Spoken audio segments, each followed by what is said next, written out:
right? Just because you can physically put out the energy to do something doesn't mean that you actually should execute on that thing in that time, in that place. What up, team? Welcome back to Practice, the podcast where we fuse research and culture to help you develop the mindset, habits, and skills you need in order to live out your purpose with confidence.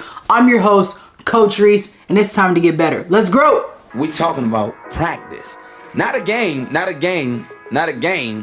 We talking about practice. Practices are meant to be competitive. They're meant to be competitive. If your practices aren't more competitive than the games themselves, you're doing the wrong thing. All right, y'all. So I'm super excited. As you know, I'm always excited to come into the podcast and give you guys that good. I hope that you are prepared to get better today because we're about to get after it. And this subject we're about to talk about, I feel like is something that's really important. We're talking about burnout prevention. And remember, this season 2, we're focusing on how to win in the new year. And I want to make sure I'm giving you the legit, obviously the mindset, habits, and skills, but the tools, right? Like this skill we're going to talk about today and this mindset we're going to talk about today is going to help you prevent burnout in the long run. So let's get after it. We don't got no time to waste, okay? So the quote for this episode is, by everyone. And the reason why I want to go with is because it's a feeling, it's an emotion that people who have reached their capacity, who are tired, who are burnt out, often go, like I'm just like when I'm tired and I know that I have to do something, that's probably the first thing that I do is just go, I don't want to because I'm tired, right? And so I thought there was no better quote than that one because I feel like we've all been there. And if you've never been there, I guess shout out to you. I can't relate. But if you're anything like me and you do a whole lot and you come up against burnout and you try to prevent it or you get tired, like you gonna say, from time to time. But what we're talking about today is how do we prevent having to say, nah. It's a little different right there from to nah. That's just a side note. Anyways, the song for today's episode though, we're talking about Flawless by Beyonce. Because it makes just so much sense. And I hope that you're able to stick with the streamline of where I'm going with the feeling of to Beyonce's Flawless. So if you're a Beyonce fan, actually in a couple hours, I'm about to try to attempt to buy me some tickets. I don't know if it's going to happen. We'll see. And if I don't get them, I'll probably go, because I was excited to go.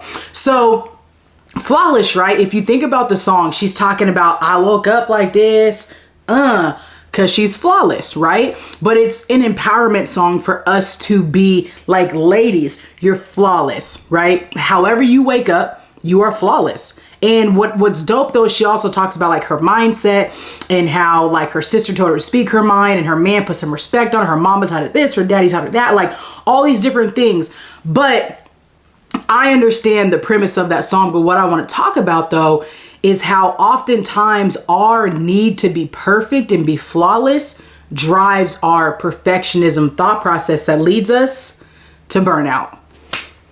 That's where we're going today, y'all. Okay, is our perfectionist thought process, our willing to be perfect, our willing and desire to be flawless leads us to wanting to be so perfect, or leads us to wanting to portray a certain image that we end up reaching our capacity, hitting our capacity, going over our capacity so much that it leads us to burnout. Okay. And that's where Flawless came in. No knock to the song, but I just want to tie it in that way. Okay. So what's the research then, right, that we're talking about? If we're talking about being flawless, we're talking about burnout, we're talking about perfectionism. What we're talking about is burnout is essentially fatigue. Burnout is a form of exhaustion. So our research is based on burnout research that's connected to exhaustion, connected to fatigue, that's actually connected to stress. So that's all the things that we're talking about today's episode. Again, like I said, I hope you came to get better today. Now let's dive into story time to help bring this all together. So I was moving a couple years ago and I had boxes, and I'm sure a lot of people have been in this situation before when you're moving, right? You have a big old box and you're like, oh shoot, I could fit a whole bunch of books in there. If you look behind me, here's all the books that I was trying to fit into a box. So I was like, man, I got this big old box. I got these books. Let me just throw it in there. I started throwing all the books in the box, and then I had to walk downstairs, and I was like, I went to pick up the box and was like, oh shoot, the box is heavier than I could carry. Even though the box was big enough to fit all of the books, it became too heavy for me to carry, especially down 3 flights of stairs. And so this got me thinking about how often do we end up thinking I'm big enough, I'm strong enough, I'm wise enough, I'm all the whatever enough that I can try to carry more than what I could really handle. Does that make sense? Like, I hope you're catching, like, I want you to think about yourself as a box. Just because you can doesn't mean you should. And that's the essence of capacity. It's just because you can, right? Just because you can physically put out the energy to do something doesn't mean that you actually should execute on that thing in that time, in that place, right? Because oftentimes what happens is we fill ourselves up to capacity and then we can't carry it out. Right? Another thought process is, I have a water bottle and there's a certain, it has like this dip in it. And if you fill the bottle up past a certain point, the capacity, the water can go all the way to the top, but the lid has to go inside. So if I fill the water all the way up to the top and I put the lid inside, what's going to happen is it's going to overflow. And now I'm going to have a mess to clean up. Again, just because it can doesn't mean it should. Right? I have another example is I was trying to make some hot chocolate one night and I wanted to use my Nespresso blender to warm up the milk. Okay. And so the Nespresso blender, if you've got one of these, it has lines and it says max. So I was like, I wonder, is that just a suggestion or is it for real? So I just did it. I filled it up over the max. Just because it can doesn't mean you should. I filled it up over the max. Man, that thing started moving around. I had milk all over the counter. Just because it can doesn't mean it should. And it also told you, here is the max. So Nespresso gave me a warning on do not fill it over the max, but the cup still had that much more space in it. So oftentimes I think that we have to see ourselves in this same way. You have to know where your max is. You also hear me when I say this, you also have to make your max lower than your capacity. Come on, you got to hear me when I say this. You have to make, the bottle can hold 24 ounces, but in order to prevent spillage, the max is 20 ounces. So just because it appears that it can hold all 24, if you go over 20, you are going to have a problem. And that's the same thing with us, is too often we disregard the lower maximum number because we see that it could be, but we don't realize that if you go above that number, you are going to have more issues than you would have if you just would have stayed at the maximum number. I got one more story, and these are all legit real life examples. I have a Ninja blender. And if anybody's ever had a Ninja blender or seen a blender, it has, again, a max line on there, max liquid line. So I'm making a protein shake in the morning. I'm spinach, fruit, protein powder, putting everything in there. And then I'm like, okay, ice. And again, max line, lid, about this much of a difference. So I'm like, I wonder, let me just see. I'm a curious cat. I like to see. And if it spills over, I'm okay with it from a logistical side. And I'm also learning, and now I get to bring the story here. So I put all this stuff in there. The lid goes on. I'm like, cool, the lid goes on. I put on the blender, boils over. So I'm using all these stories, one, hopefully to make the connection, but to really drive the point that just because it can fit it, just because you can, doesn't mean you should. And if you do, it will boil over. Last example that I have to really drive in this thought process around capacity and burnout is think about your cell phone. And anytime that you get a new update on your iPhone and you're like, oh shoot, let me go get this new update. And it says what? storage full. So this is a little bit different, right? Think about how often you are trying to download new information into your mind. Think about how often you have to make new decisions and you hit decision fatigue. You have to be able to execute, but you don't have the energy, and that's where that comes into play, because you no longer have the energy to execute on the things you need to, or you've hit decision fatigue, again, a sign of burnout, right? Because burnout is fatigue, burnout is exhaustion.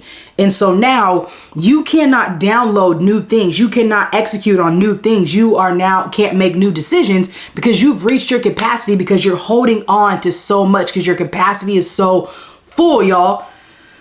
I hope this makes sense. I hope it's driving home, and I hope that these examples are something that you really felt. So let's move into it, right? Burnout is fatigue. Burnout is exhaustion. Burnout is debilitating stress syndrome. It's debilitating. It makes you feel as if your stress is so high and now it is preventing you from being able to act. It's preventing you from being able to execute in a way that you want to. The exhaustion, the emotional exhaustion, that's where that comes into play, because I'm just so tired. And a lot of people are in this state. Like, a lot of people are in the wave that they are just so tired and they are constantly hitting burnout. And one way for you to recognize if you're in a state of burnout is decision fatigue, like we just talked about a second ago. Okay, decision fatigue is essentially, you're like, I do not have the capacity to make any more decisions. And I don't even know if the decisions I'm going to make are they going to be right? Are they in alignment? Are they the best decisions? And this happens a lot for leaders. Anybody in a leadership position, from CEOs to anybody in the C-suite, to parents, to coaches, to teachers. Like, we have to, as a person, as a leader, you have to make decisions every single day. And if you feel like, I'm tired of making decisions, for some people, decision fatigue gets so real, it comes down to like, I need you to figure out what I want to eat, right? I need you to make the decision for me, because I don't know. And I've heard this happen to a whole lot of leaders. I've seen it happen in myself. And this is why I meal prep. I meal prep to prevent me from having to figure out what I'm going to eat during the week, because I need to save my decision-making capacity for for other things that are more important. This is why you see cats like within the tech space, like Mark Zuckerberg and all those other dudes, like wearing the same shirts and zip-up jackets and jeans all the time, because they don't want to have to waste their decisions on minuscule things, or on things that don't really matter. And so you as a leader have to figure out, what decisions can I plan ahead of time? What decisions can I pre-make that are going to prevent me, that are going to help prevent me from reaching burnout? They're going to help prevent me from reaching decision fatigue, right? Another thing that drives burnout, or that influences burnout, is lack. This one right here, I think, is big for a lot of folks. Lack of personal accomplishments. If you feel like sometimes you're working so hard to get after it, and you have a lack of personal accomplishments, what this does is this impacts, my favorite term, your psychological well-being. And we know that confidence is a psychological thought process. So if I feel like I'm not seeing any personal accomplishments, I have a lack of personal accomplishments, and that is going to decrease my psychological well-being, which is going to impact my confidence, I am now sitting in a place of hopelessness. And that hopelessness is then attached to emotional exhaustion, which is then attached to fatigue. And now I'm like, well, what the heck am I supposed to do now? If I'm trying to be the best that I can be, and I'm working hard, and I'm not seeing any reward coming my way, then what's the point? And so this is why it's so important to be focused on the right things. Celebrate every single win. No win is too small. I don't care if you won by 1 point or you won by 50 points. A win is a win, and it is hard to win. Like, we got to put some respect on winning, y'all. Like, I don't know. We're going to talk about that in another episode, but we got to put some respect on winning. Winning by 1 point is all you need. All you need is 1 point to win. So there are no small wins or no big wins. You can learn from every single loss and win, but you have to be able to celebrate the wins. And this is why it's so important, because it's going to give you the energy to keep going. Okay. So here's what I need you to do is I need you to check your capacity. Check your capacity. Check the capacity of your blender bottle, of your water bottle, of your heating thing for your milk. Check the capacity of your phone. Check the capacity of everything. Like, I live in the Apple ecosystem in tech, right? And so the capacity of these things isn't unlimited. And there's a certain capacity, and when something starts to hit close to that capacity, it starts to slow down. Its production slows down, or you can't add no more. So like the SD card that I'm working on, that I'm recording this podcast on, I had to clear it out before I put it back in, so that way I had enough capacity for me to record new episodes. So you have to do the same thing with you. Before you go and add on new projects, check your capacity, y'all. You have to, because before I say yes to something new, I got to make sure, do I even have the space to contribute myself to this? I may have the knowledge, the skills, the abilities, the resources, the gifting, but if you don't have the capacity right now to do it, it doesn't matter. Like, I had to hold myself back recently from throwing myself at a situation. And this is a new boundary I had to set myself, and I was really proud of it. I was able to talk to somebody. I was like, yo, I really want to help out such and such, which doing this specific thing. Like, man, it's in my wheelhouse. I'm great at this. I could really do it. But one, there's no money return on that, which is a big deal at this moment, because I need my efforts and energies to go towards bringing in more money. That just is what it is. And two, I don't want to step outside of my lane and my bounds in order to do something that's also going to impact my capacity to do other things that are more important, right? And so you have to have those conversations with yourself. And the reason why I'm so proud of myself for making that decision is, historically, I would have jumped at that joint. But what would have happened was, I would have went over my capacity, and I would have then increased or done some internal sabotage and increased my capacity to where now I'm feeling overloaded. I'm feeling like I'm running slower. I'm feeling more fatigued for doing something, one, nobody asked me to do in the first place, right? Two, offering up services for something that I didn't have the ability to really execute in a way. So I want you to think about this, is check your capacity before you say yes to anything. Check your capacity. Do I have, just because I can doesn't mean I should. The other thing is, I want you to check your motives. Checking your motives is really important, because a lot of us have this like, we want to have this allure of perfectionism that comes up. And if I can seem as if I can do it all, I'm always working, I can make it happen, right? Like, we have this pressure to perform. You have to get to your motives of, why am I trying to do this? Why am I trying to do more? Why am I trying to show as if I can do it all? Is it to flex, a false flex? You know, and it's a lot of times, a lot of cats will falsely flex, but they're internally weak. So are you externally flexing with a false flex, but you're internally weak because there's some insecurities there that you're dealing with, but you're trying to outwardly appear flawless? There's my full circle. Whoa, that was a struggle, and I'm not editing it out. There is my full circle moment for you. Okay, is, are you externally trying to falsely flex because you have an internal insecurity? So you are trying to appear flawless, but you're really dealing with decision fatigue, which is leading to burnout and emotional exhaustion. That's my question for you. That's the question I have to ask myself, is, what's the motive? Why am I doing this? If it doesn't line, and we talked about this last couple episodes, if it doesn't line with my mission, my vision, and my purpose, and I don't have the capacity to do it, I'm not doing it.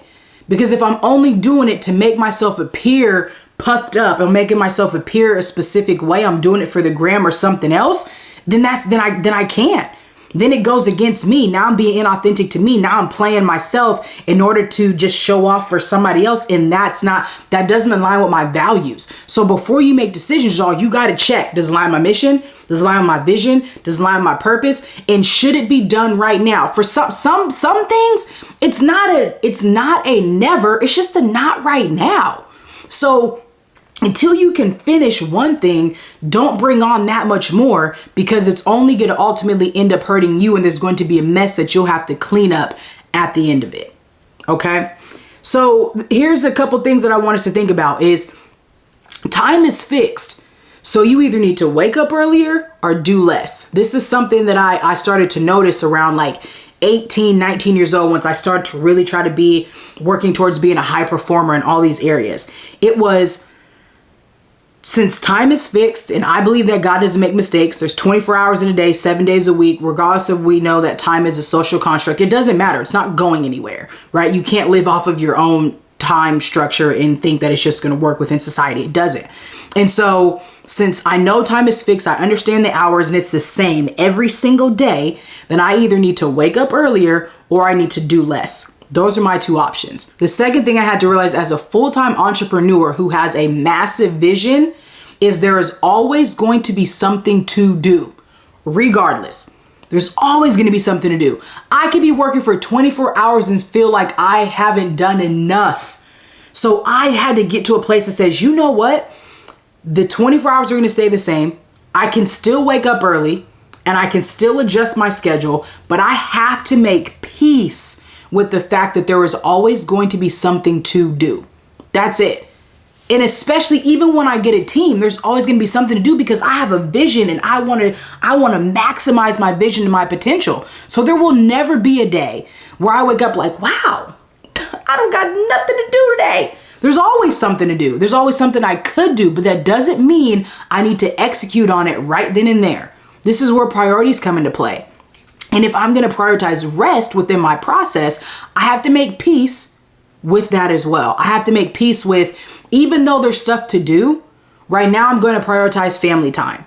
Even though there's stuff to do, right now I'm going to prioritize rest. Even though there's stuff to do, I'm going to take a step back and a break, or I'm going to delegate it to somebody else, or I'm going to move it to 3 months from now because it doesn't impact winning in my bottom line in this moment. So that's something you have to think about is me executing on this thing right now, me bringing on this project, whatever it is, what is it going to impact? What impact is it going to have on you and your life right here, right now? Does it impact winning in the next month or two? If it doesn't, it can wait. So the questions I want you to think about is this. What do you want your life to look like holistically? And I ask you this because when you decide on what you want your life to look like holistically, this is going to help you check your motives, check your capacity, and check the perfectionist that is within inside of you. And check, am I trying to appear flawless as if I can do it all and I'm doing it all and I'm okay, right? It allows you to check, what is the image that I'm trying to portray here? What's the image I'm trying to give off to people? And so when you know what you want your life to look like holistically, this allows you to dictate what your schedule looks like. So for me, I want to prioritize family time and rest and sleep and health, and I want to be a high executor in my business. So that means I have to wake up earlier and I have to do according to what this day needs me to do and what this season is calling me to do. If I try to put more in this particular season than what it has a capacity for, I will burn out. I won't get anything done. I won't be the person I need to be. I won't be able to be present in the spaces I need to be present. And then what's the point? So that's what I need you to think about is as you go into these different seasons, as you're preparing to win this year, do those checks. What matters to me? What do I want my life to look like holistically? What does my self-care look like holistically, internally, externally, in my relationships? What does it look like? How do I be a high performer that has a preventive, a burnout prevention method? Prevention, not post, not I burnt out and then now I'm trying to get back. But winning in this year means I have a schedule and a mindset and I'm a high performer that has the ability to prevent burnout. My schedule has burnout prevention embedded in it, right? And the only way you can do that is if you check your capacity and you check your motives. All right, team, now it is time for the skills and drills. I got 3 skills and drills for you that I believe that are going to help you have some burnout prevention, check your capacity, and be a high performer in this year. All right, here we go. Number 1, wake up earlier or do less. There is 24 hours in a day, 7 days a week, 365. It's not changing. And so if you wake up earlier, you can get more done. You can get 2, 3, 4, 5 times as much more done. I get up between 3:30 and 4. I'm not telling you get up between 3:30 or 4, but I know that the days that I get up later than 4 o'clock, 4 o'clock, I like it. It doesn't feel good because I know I have to do less. But the days that I get up by 3:30 or 4, I'm like, I like to do more. So I have more of the day to do something with. And so if you want to do more, get up earlier. I'm not a huge proponent of staying up late because your body, you need sleep. And if you stay up later and you're waking up earlier, now you're decreasing the amount of sleep that you get. And so I'm always a proponent for going to bed a little bit earlier so you can wake up earlier. And I'd much rather have more of the day than more of the night. Number 2, leave space for grace. When I say leave space for grace, what I'm talking about is switching up the way you schedule your schedule, right? Switching up the way you go about things. Also, for me, it's like, I want to make sure that I'm not trying to do everything in my might.